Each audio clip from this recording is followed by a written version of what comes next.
یا اسی طرح اس شخص کو نہیں دیکھا جس کا ایک بستی پر جو اپنی چھتوں پر گری پڑی تھی گزر ہوا، تو اس نے کہا کہ اللہ اس کے باشندوں کو مرنے کے بعد کیوں کر زندہ کرے گا؟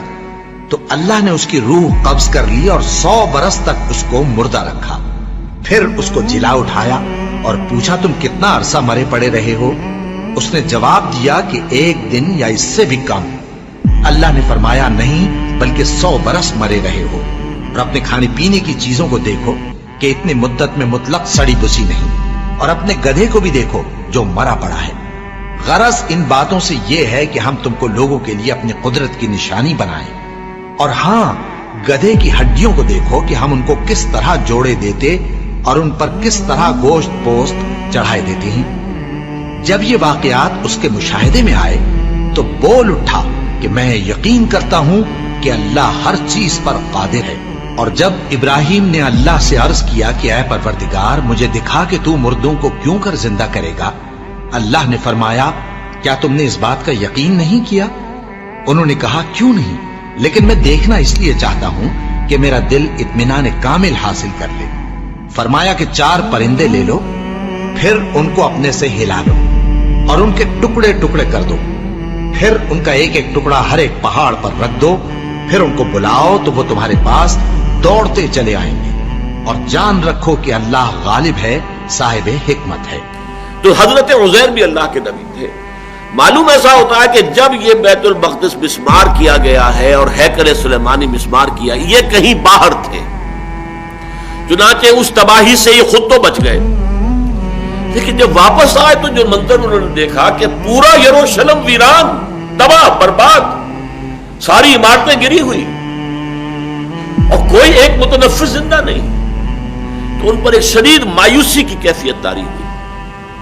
انہوں نے کہا انا یحیی ھذہ اللہ بعد موتھا، اس شہر کو، اس بستی کو اس طرح کی تباہی و بربادی کے بعد اللہ کیسے دوبارہ آباد کرے گا؟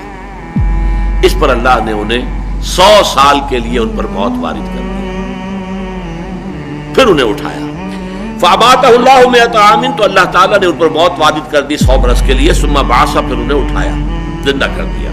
قال كم لبثت، پوچھا اللہ نے کتنے عرصے رہے؟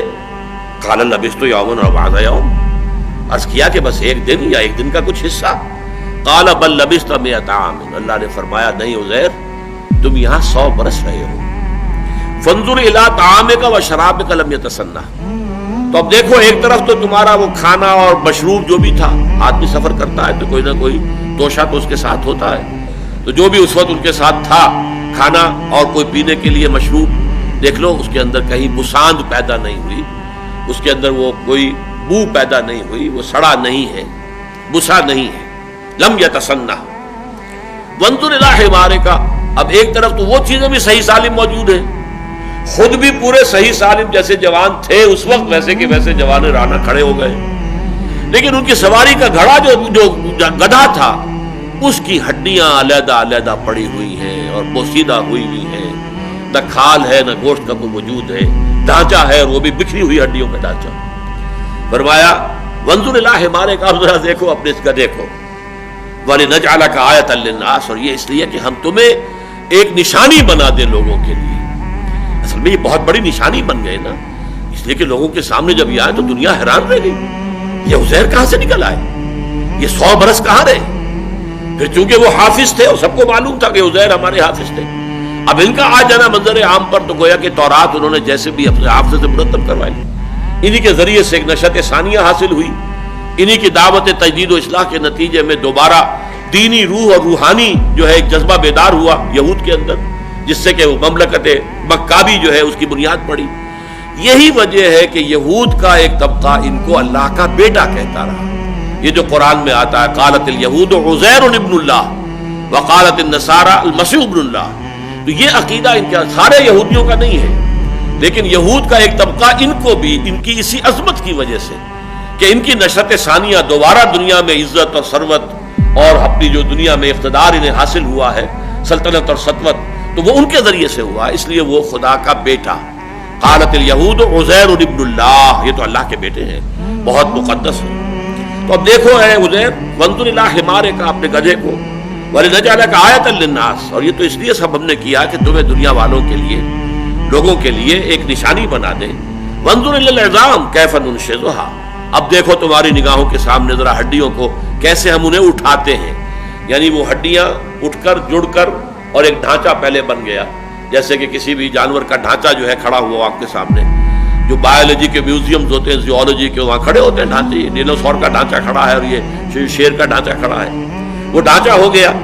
کیف ننشزھا، کیسے ہم اسے اٹھاتے ہیں، ابھارتے ہیں. ثم نکسوھا لحما، اور پھر دیکھو کیسے اس کے اوپر ہم گوشت چڑھاتے ہیں، پٹھے وجود میں آ گئے.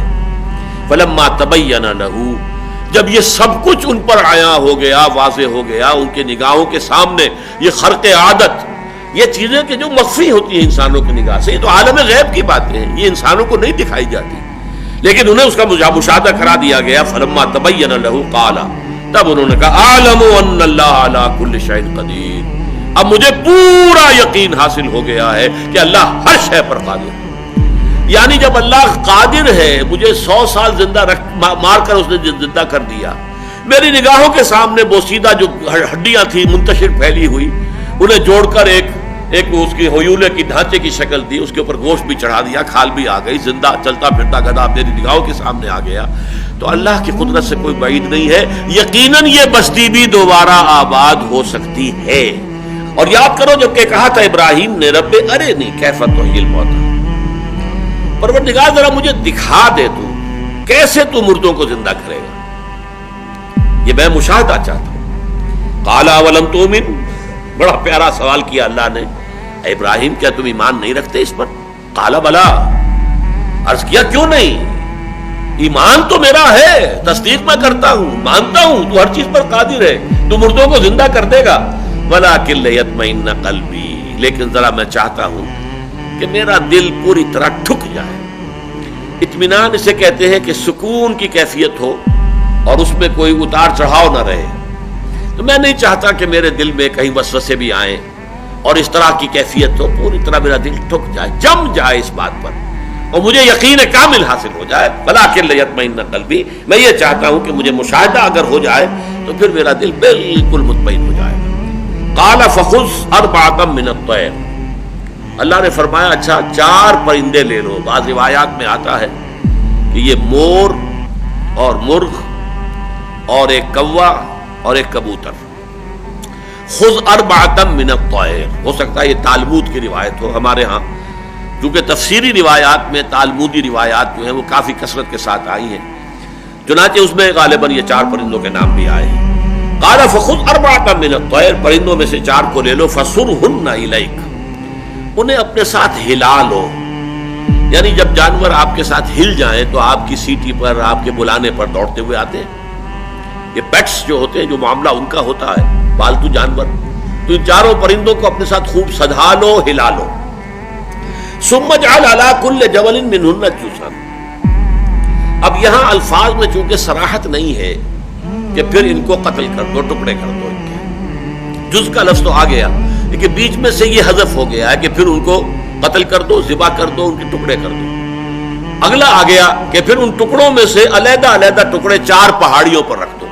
ثم اجعل علی کل جبل منہن جزءا، تو گویا کہ اجزاء پہلے کرو، ٹکڑے کرو، اور روایات میں آتا ہے کہ ان کے سر علیحدہ کرو، ان کے پر علیحدہ کرو، ان کے دھڑ علیحدہ کرو، ان کی ٹانگیں علیحدہ کرو.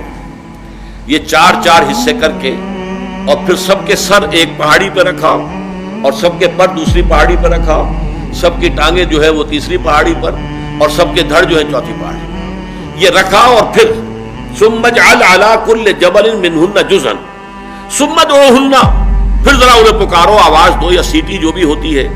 یاتینک سعیا، وہ تمہارے پاس آ جائیں گے دوڑتے. وعلم، اور جان لو، اچھی طرح جان لو، یقین کر لو، ان اللہ عزیز الحکیم، کہ یقیناً اللہ تعالیٰ زبردست ہے، کمال حکمت والا.